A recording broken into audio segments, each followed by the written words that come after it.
네, 안녕하세요. 강프로입니다.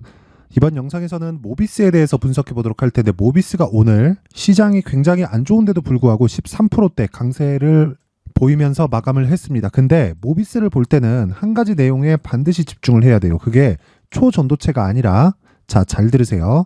모비스는 지금 핵 융합 관련주죠. 그쵸? 이 중간에 초전도체 관련된 내용으로 인해서 주가의 상승폭이 굉장히 커졌었던 부분이 있지만, 이런 부분은, 자, 보세요.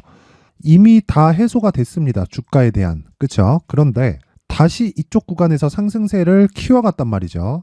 자, 그러면, 자, 초전도체 관련주들은 어떻게 됐죠? 자, 보세요. 모비스 말고도 뭐 서남, 그쵸? 신성 델타테크.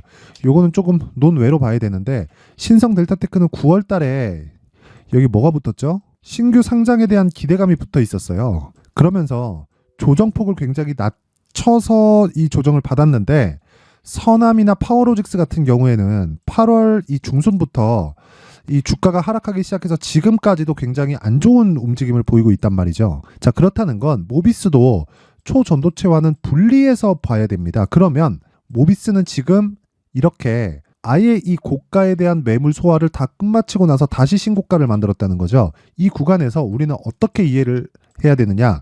중입자 치료, 그렇죠? 그리고 핵융합.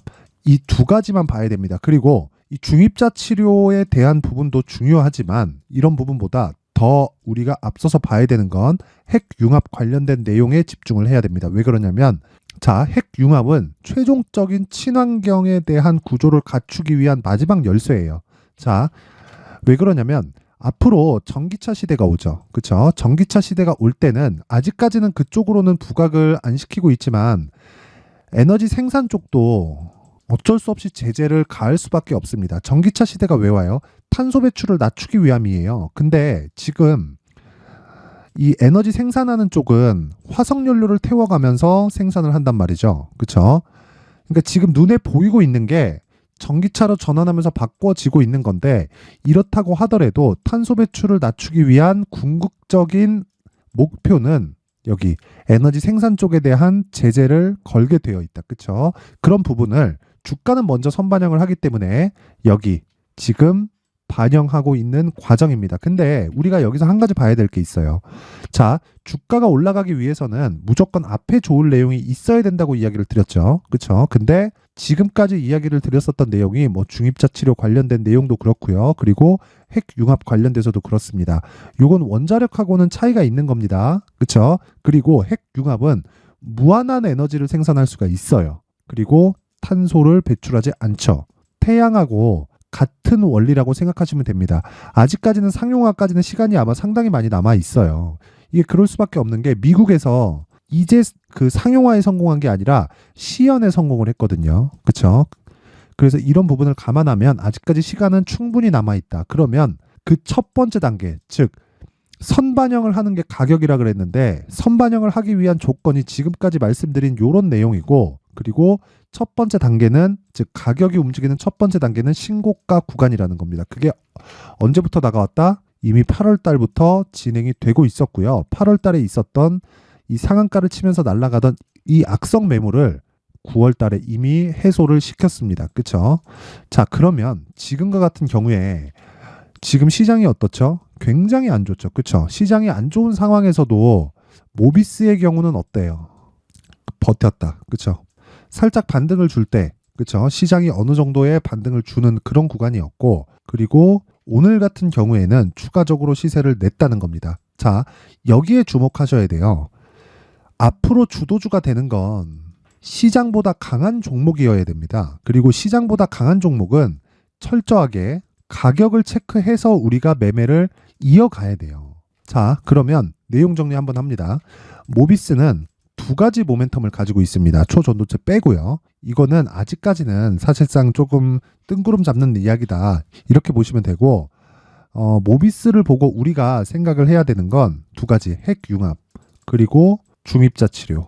그렇죠? 중입자 치료 관련해서는 암과 관련된 거기 때문에 이거는 꾸준한 모멘텀이 될 수 있어요. 제가 이게 이런 거고 저런 거고라는 뭐 이런 내용을 얘기한다고 한들 이쪽 분야에서 전문가가 아니잖아요. 그렇죠? 근데 이런 부분에 대해서 이야기를 드리기보다 요걸로 인해서 시세가 나오고 있는 과정을 설명드리는 게 돈으로 바꾸기에는 훨씬 더 좋습니다. 그래서 이렇게 말씀을 드리는 거예요. 그리고 또 한 가지 핵융합 관련된 겁니다. 핵융합 관련된 건 최종적으로 친환경을 가기 위한 조건에 맞춰진 내용이라고 보시면 됩니다. 그렇죠? 그리고 여기에 지금 연구를 계속하고 뒤쪽에서 밀고 있는 건 어디다? 미국이에요. 그렇죠? 관련된 기사를 제가 하나 보여드릴게요. 자, 이 내용입니다. 실제 올해 8월 7일 날 기사가 나온 거고, 자 보세요. 작년 말, 그쵸? 22년 말에 첫 성공 이후 7개월 만에, 그쵸? 핵융합 점화에 재성공했다. 그쵸? 근데 이거는 아직까지 상용화까지는 시간이 걸려요. 근데 주가는 먼저 상승할 수 있는 구간을 맞이합니다. 뭐 기본적으로 뭐 10배가 올라갈지 20배가 올라갈지 이런 것까지는 가봐야 알아요. 근데 이런 내용을 따지기 전에 기본적으로 일단 신고가를 달성한 상태에서 주가에 대한 그 가격에 대한 선반영은 우리가 기본적으로 50%에서 100% 정도까지의 움직임은 나올 수 있다고 보시면 됩니다. 그리고 무엇보다 밑에 쭉 내려보면, 자, 핵융합은 방사성 폐기물을 남기지 않고 무한 동력을 얻을 수 있어서 꿈의 에너지원으로 불린다. 태양이 에너지를 만들어내는 방식과 같아 인공 태양이란 수식어도 붙은 기술이다. 이거 영화에서도 나온 거예요. 그쵸? 그 아이언맨의 심장에 달려 있는 거 있죠? 거기 여기 요렇게 달려 있는 게 핵융합 방식입니다. 그쵸? 자, 전문가들은 핵융합 발전이 상용화하기까지 최소한 수십 년의 연구가 더 필요할 것으로 보고 있다. 1950년도부터 미국을 포함해 세계 여러 나라에서 천문학적 연구비를 투입하고 있지만 기술적 난관으로 핵융합 발전은 아직 실현되지 못하고 있다. 핵융합을 일으키는 데 사용하는 레이저 장비가 상업용 발전소에서 이용하기에는 너무 크고 비싸서 비효율적이라는. 자, 제가 이야기를 드린 내용 그대로예요. 제가 원전에 관련돼서 이야기를 드릴 때도 계속해서 이야기를 드려왔어요. 그리고 초전도체 관련된 이야기를 드릴 때도 계속해서 이야기를 드려왔어요. 무슨 얘기냐면 너무 크고 비싸서 비효율적이다. 효율적이어야 됩니다. 상용화의 핵심은 효율적이어야 돼요. 그렇죠? 그런데 제가 이야기를 드리는 건 그거예요. 이것보다 주가가 먼저 반영을 하는 과정이 있어야 되는데 왜? 최종적으로 주가가 올라가기 위해서는 주가가 올라가면 가격 부담이 생기고 그에 따르는 뭐가 되나요? 실적에 대한 확인 과정이 필요한데, 그렇죠? 이제 시가총액이 1,800억밖에 안 됩니다. 제가 신성델타테크는 계속해서 이 구간에서 매도를 해야 된다고 이야기를 드렸는데 이건 왜 그랬는 줄 아세요? 여기서 봐야 되는 이 시가총액에 대한, 즉 견뎌야 되는 시총에 대한 규모가 2조 원대예요. 그렇죠? 2조 원대의 시가총액을 견디려면 실적을 무조건 찍어줘야 됩니다. 그러면 거기까지만 보더라도 어느 정도까지인가요? 10배 이상의 추가 상승 여력이 있지만 거기까지는 사실상 계산이 어렵잖아요. 그래서 우리는 이 구간에서 철저하게 가격을 앞세워서 매매를 이어가야 된다. 그렇죠? 그래서 제가 모비스의 가격과 단기 보유 전략이 항상 중요하다고 이야기를 드리는 겁니다. 이건 어떤 종목이든 항상 중요하게 작용을 합니다. 이 내용을 절대로 잊지 마세요. 왜 그러냐면 모비스를 포함해서 뭐 에코프로도 마찬가지고요. 뭐 삼성전자도 마찬가지입니다. 어떤 종목이든 가격이 먼저 반영을 하는데 그 가격이 먼저 반영하는 과정에서는 무조건 신고가를 거쳐 가기 때문입니다. 그리고 모비스 같은 경우에도 이미 신고가 이후에 시장으로 인해서 조정을 받았고 오늘 시세를 발생을 시켰죠. 그리고 영망치 캔들이 떴다는 건 고가에서 매물 소화 과정을 올라가면서 받고 있다는 거예요. 그러면 매집 구간이 되겠죠. 위쪽에서 나오는 매물을 받아 먹으면서 싸게 사고 있는 그런 과정이다. 그쵸? 근데 그 내용을 우리는 무조건 단기로 끊어서 가야 됩니다. 그러면 이 단기로 끊어가기 위해서는 어느 정도의 기간일까요? 제가 이야기하는 단기란 2주 안에 수익으로 전환시킬 수 있는 내용을 의미를 하고요. 모비스는 5천억이 안 되는 소형주기 때문에 장기 투자는 권하지 않지만 제가 이야기하는 장기 투자는 3개월을 이야기를 드리는 겁니다. 자, 3개월 안에 내가 꾸준하게 보유할 수 있으려면 뭘 해야 되나요? 단기 투자부터 성공을 해야 돼요. 단기 투자는 2주라고 말씀을 드렸죠.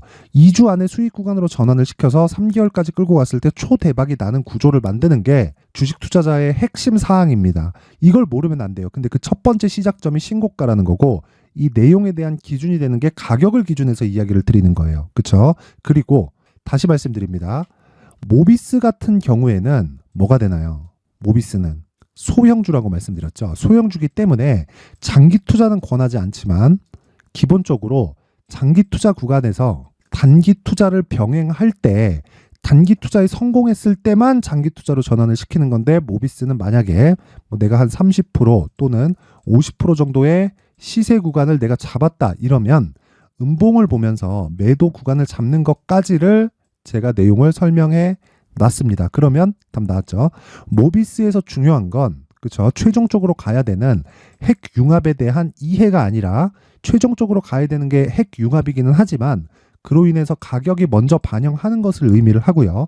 그리고 그 내용을 단기 보유 전략으로 연결을 시켜서 장기적인 수익 모델을 만들어가자. 그렇죠? 어떤 종목이든 신고가를 거치면서 시세 구간을 달성하기 때문입니다. 자, 그러면 그 내용을 제가 19페이지에 걸쳐서 정성스럽게 만들어 놨는데, 자, 요 내용을요. 영상 상단에 있는 전화번호로 최소한의 성의만 보내주세요. 최소한의 성의만. 최소한의 성의는 상단의 전화번호로 숫자 3, 돈 안 받아요. 숫자 3이라고 문자를 보내주시는 분들에 한해서만 제가 모비스의 가격과 단기 보유 전략을 공유해 드리도록 할 테니까, 시청해 주시는 모든 분들이 상단의 전화번호 확인해서 숫자 3이라고 문자 보내시면 제가 한 분 한 분 빠짐없이 공유해 드리도록 하겠습니다. 자, 그런데 모비스는 추적해야 된다고 이야기를 드렸는데 지금 임박해 있기도 합니다. 하지만 이것 외적으로 몰빵을 할 수는 없겠죠. 자, 그래서 신고가에 대한 이해, 그리고 장중에 단타를 할 수 있는 제가 강프로의 무료 소통방을 소개해 드리도록 하겠습니다. 자, 오늘 같은 경우에는 제가 계속해서 단타를 진행을 하고 시장에 대한 움직임, 그리고 중요하게 봐야 될 뭐 채권 금리나 그쵸? 이런 부분이나 뭐 최근에 있었던 뭐 2차 전지 관련된 모멘텀들, 이런 부분을 계속해서 업데이트를 해드리는데, 자, 관련된 내용을 보면요, 쭉 보세요. 일단 단타, 오늘 같은 경우에 아시아나 IDT, 그쵸? 8시 49분 장 시작 전에 나가죠. 이 종목이 오늘은 상한가 마감이 되었고요. 20% 이상의 수익 구간에서 보유하고 넘어갑니다. 왜 보유하느냐? 중간에, 그쵸? 장중에 분봉상에서 큰 음봉이 떨어지지 않고요. 그쵸? 왜? 기본적으로 확인하고 매도하는 겁니다. 저는 신고가 매수를 한다 그랬죠. 그렇다는 건 저가를 확인하고 나서 신고가 매수를 한다는 게 되고요. 반대로 뒤집었을 때 보면 어떤 식이 되냐면, 매도할 때는요, 고가를 잡기 위한 게 아니라 내가 혹시라도 고가에 매도가 됐다면 운이 좋은 거고요. 그쵸? 그리고 나서 이 확인을 하는 과정이 필요한데, 이걸 내가 신고가 이후에 시세 구간에 접어들었을 때 뭐가 있나요? 수익이 충분히 발생했기 때문에 고가는 버리고 떨어지는 걸 확인하면서 매도해도 10% 이상의 수익 구간을 얻을 수 있는 부분, 즉 분봉을 활용한다는 겁니다. 그랬을 때 아시아나 IDT는 오늘 보유해서 넘어가도 충분하다. 왜? 장중에 큰 변동에 대한 움직임 없이 뭐 상한가를 도달했기 때문이고, 오늘 하루 수익이 20% 이상 마무리가 되었습니다. 내일 시가에는요, 상한가 갔기 때문에 시가에 상승 출발을 할 겁니다. 그쵸? 그럼 시가에 그냥 정리하면 30% 정도의 1박 2일 수익이 발생을 한다. 이 구조를 이해하기 위해서는 신고가에 대한 이해가 반드시 필요하다는 거고요. 뭐 오늘뿐만이 아니라 어저께 같은 경우에도 그렇습니다. 10월 30일, 그쵸? STX 중공업, 그리고 RS 오토메이션, CCS 이렇게 진행이 됐는데, 이런 부분은 분봉에서 확인해서 정리가 됐기 때문에 평균적으로 4% 전후에 수익 구간에서 매도가 완료되었고요. 그리고 CCS 같은 경우에는 어떤 식이 진행되느냐, 어저께 20%대의 상승 마감이 돼서 10%대 수익 구간에서 그쵸? 정리가 됐습니다. 대략 한 10% 후반 정도가 나올 겁니다. 10% 중반 정도도 넘어요. 시가 자체가 뭐 한 4에서 5% 정도였기 때문에 충분히 매수하기에 어려움이 없는 그런 가격대다. 그쵸? 근데 여기서 중요한 건 한 가지 내용이다. 이 모든 종목들이 신고가 이후에 움직임을 보이고 있는 종목만 공략을 한다는 거고, 답은 하나예요. 그러면 신고가가 아닌 종목은 절대로 매수하지 말고, 내가 저가 많이 빠졌다 그래서 저가 종목을 공략하지 말자. 그렇다고 에코프로처럼 뭐 올라가는 거 사야 된다면서 뭐 150만 원에 사고 100만 원에 사고 이러면 안 되겠죠. 그쵸? 기본적으로 성장 산업에 있어야 된다는 건 맞아요. 그건 맞기는 맞는데, 우리가 알아야 되는 건 뭐예요? 신고가 이후에 시세가 발생하는 첫 번째 구간을 공략하는 게 중요하다는 거예요. 이런 부분을 이해했을 때 CCS, 그리고 여기 보시면 여기 아시아나 IDT 같은 오늘 상한가 종목 이런 종목을 매수할 수 있습니다. 스스로도요. 자, 그래서 모비스에 대한 내용 말고 내가 이 원리에 대해서 신고가에 대한 원리, 그쵸? 모비스가 왜 움직여야 되는지 신고가에 대한 원리에 대해서 실시간으로 내가 이해를 하고 그리고 장중에 단타까지 진행을 하면서 모비스에 대한 매수 자금을 마련하고 싶다 하시는 분들은 최소한의 성의를 보여주세요. 영상 상단에 있는 전화번호로 참여라고 문자를 보내주시는 분들에 한해서만 제가 모비스의 가격과 단기 보유 전략과 함께 제가 강프로의 무료 소통방 입장 링크를 공유해 드리도록 하겠습니다. 시청해 주시는 모든 분들이 상단의 전화번호 확인해서 숫자 3이나 참여라고 문자를 보내주시면 제가 한 분 한 분 빠짐없이 다 공유해 드리도록 하겠습니다. 항상 시청해 주셔서 감사드리고요. 무엇보다 중요한 건 한 가지 내용입니다. 딱 한 가지. 신고가에 대해서 이해하자. 그랬을 때 모든 분들이 성공 투자할 수 있을 겁니다.